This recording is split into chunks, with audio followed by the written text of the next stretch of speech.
예레미야 16장입니다. 1절 9절.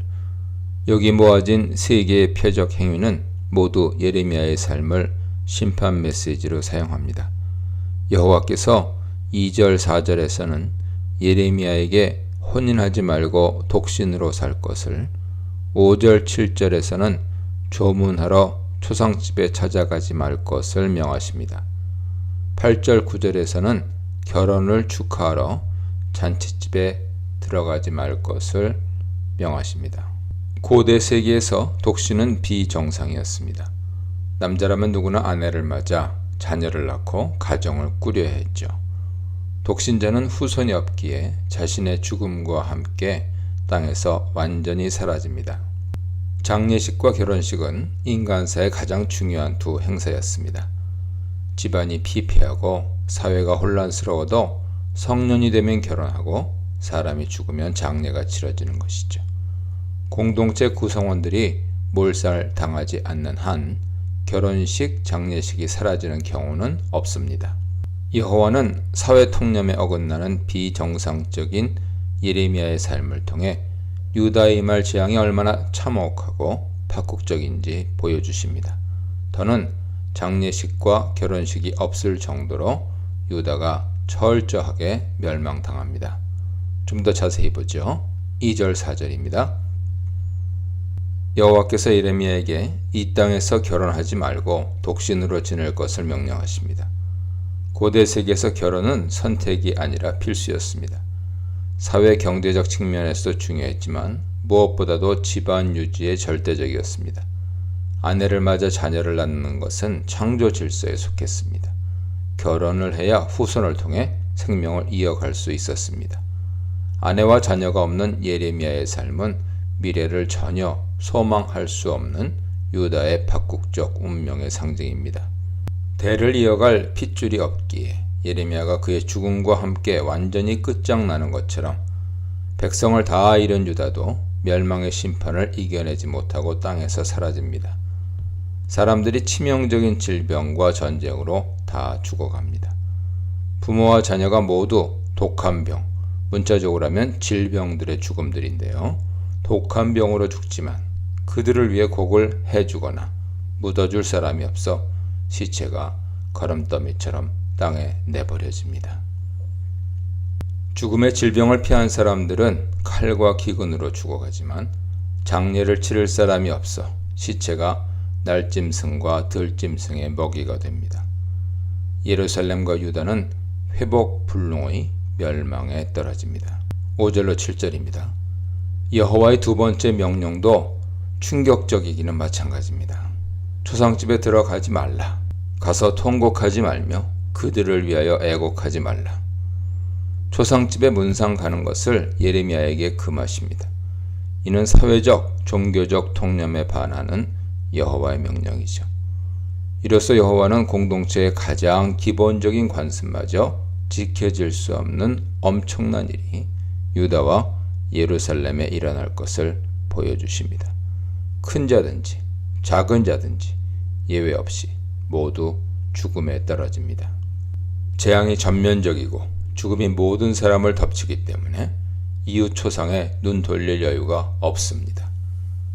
집안마다 초상이 나서 이웃 초상집을 찾아가 위로하고 슬픔을 함께 나누는 것이 불가능해집니다.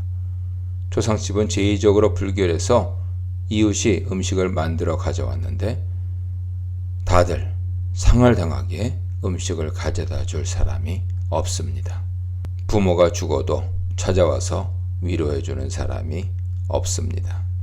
재앙이 너무 엄청나서 장례와 애도 의식까지 지켜지지 못합니다. 시신이 묻히지도 못합니다. 죽은 자를 위해 곡하지도 자기 몸을 베거나 머리털을 밀지도 못합니다. 이스라엘 율법은 몸에 상처를 내거나 머리를 미는 풍습을 엄격하게 금했지만 민간에서는 널리 행했던 것 같습니다. 하나님 백성 이스라엘에게 파멸 재앙이 덮치는 데는 이유가 있었죠. 여호와께서 이스라엘에게서 당신의 평강과 인자와 사랑을 거두셨기 때문입니다. 이스라엘이 거듭 여호와께 반역했음에도 불구하고 심판을 면할 수 있었던 것은 오직 여호와의 인자와 사랑 덕분이었습니다. 이제 이스라엘은 그분의 공의 앞에 그대로 노출되었습니다. 인자는 공동체를 향한 여호와의 구속적이고 신실한 사랑을, 1차적으로 자궁의 의미를 갖는 사랑은 모성적인 헌신을 의미합니다. 8, 9절입니다. 세 번째 표적 행위는 주제에 있어 첫 번째 표적 행위에 연결됩니다. 여호와께서 예레미야에게 너는 잔치집에 들어가서 그들과 함께 앉아 먹거나 마시지 말라고 명령하십니다. 여기에서의 잔치집은 결혼식과 축하연이 베풀어지는 잔치집을 가리킵니다. 결혼하지 못하고 독신으로 지내야 하는 예레미야는 이웃 결혼잔치에 함께 하는 것도 금지당합니다. 이스라엘에서 결혼식이 거행되는 일이 앞으로 없어집니다. 여호와께서 하객들이 즐겁게 떠들며 노는 소리와 기쁨에 들뜬 신랑 신부의 음성을 사라지게 하십니다. 결혼이 없어지기 때문에 후손이 없고 후손이 없어지기 때문에 대가 끊깁니다. 사람이 사는 곳이라면 어디에나 죽은 자를 애도하는 울음과 신랑 신부를 축하하는 기쁨이 있기 마련인데 이스라엘은 초상도 결혼도 완전히 사라집니다. 사람이 살 수 없는 황무지가 되는 것이죠. 10절로 13절입니다. 앞에 세 표적 행위에는 심판의 원인에 관한 언급이 없습니다. 10절로 13절에 따르면 우상 숭배와 불순종이 멸망과 유배의 심판을 초래했습니다.